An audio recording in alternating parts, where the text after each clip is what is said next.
Hey everybody, welcome back to my channel. Thank you for the likes, the shares, the comments. Thank you guys. I always say thank you for the emails because I do be getting those emails. Thank you guys.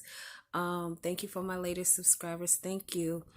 I wanted to do a Truth Talk Thursday. So this is a raw event today, and so I hope as you listen to this that you're encouraged by it, you guys. I try to be just as real as and transparent as possible because I know that it's not always it's not always sugar and cream.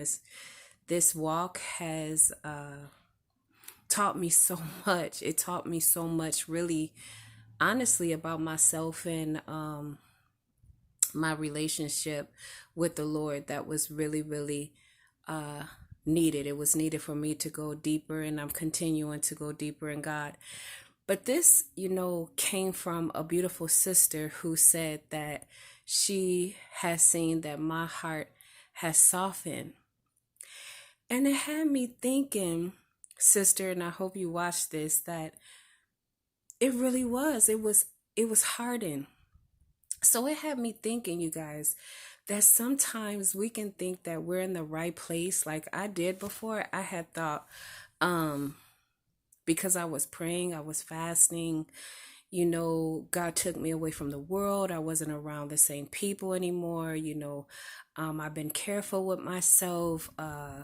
It was so many things that I thought I was doing right until I came before my husband.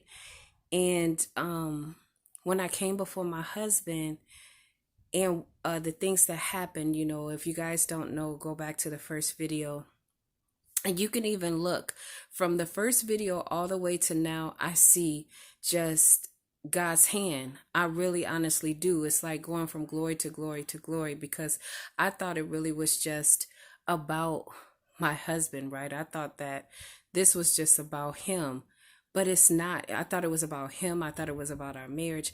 But what I have discovered, as I said in previous videos, it's been about me and my relationship with God too. And what I notice is that you can think that you're doing everything right, and you don't realize that you may have a hardened heart. Because when I think back on when I came before my husband and things happened and we got in an argument and I said some very unpleasant things, and then I had people who were adding to those things, how could I say that I had a heart that was really postured right?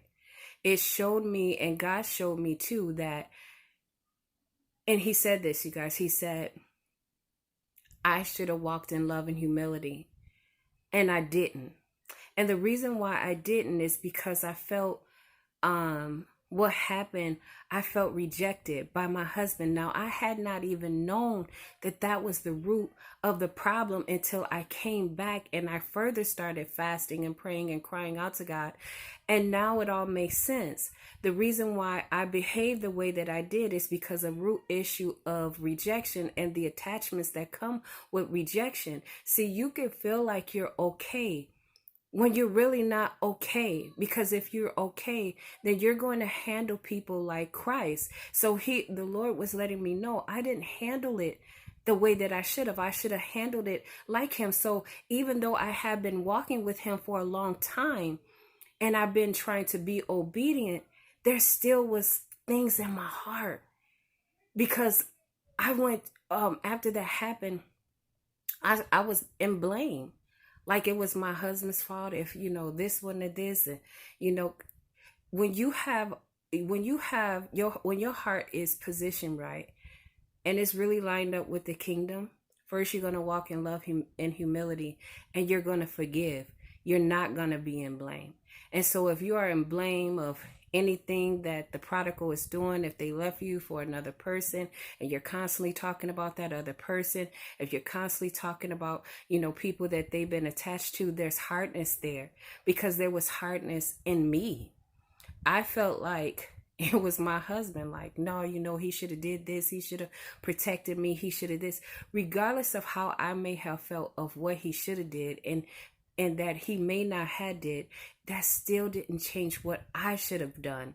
I should have been walking, selfless. I should have been walking in love and humility. I should have been, in a forgiving place. And God showed me that I wasn't. So when the sister left that just brought it all up. Like, I really have came from a place, far from that now. And it's nothing but God.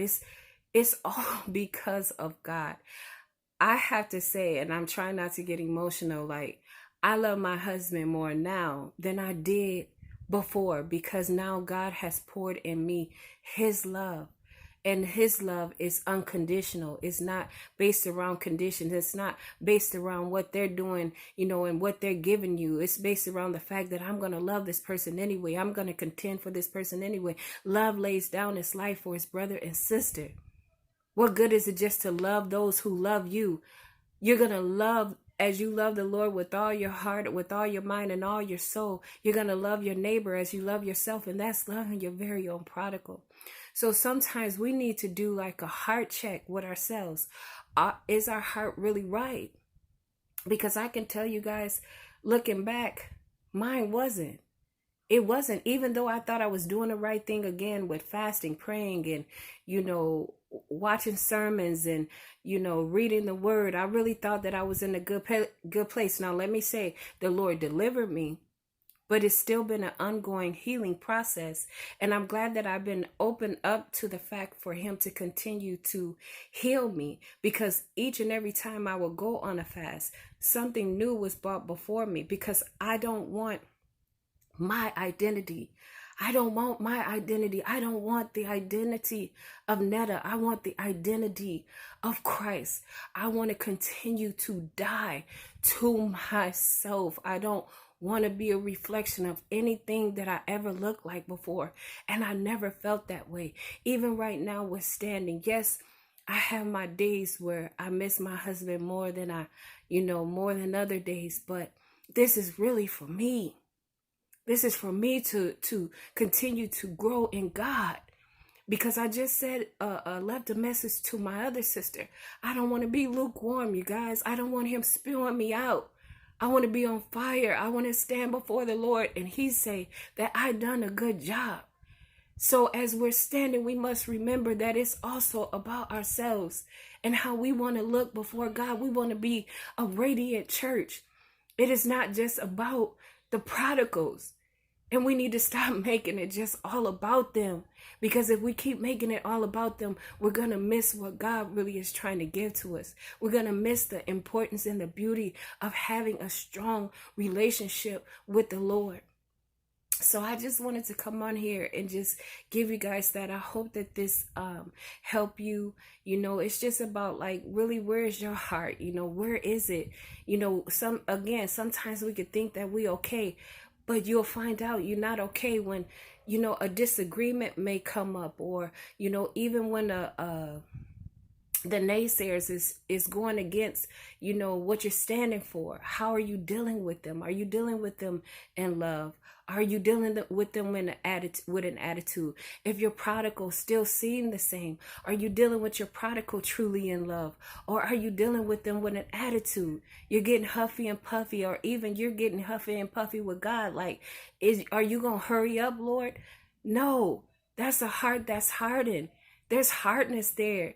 You gotta let God. You gotta let God be God, and His perfect timing is better than anything we can possibly imagine. So I just wanted to leave this with you guys. I hope that you are encouraged by this word. Just know that we're standing strong together.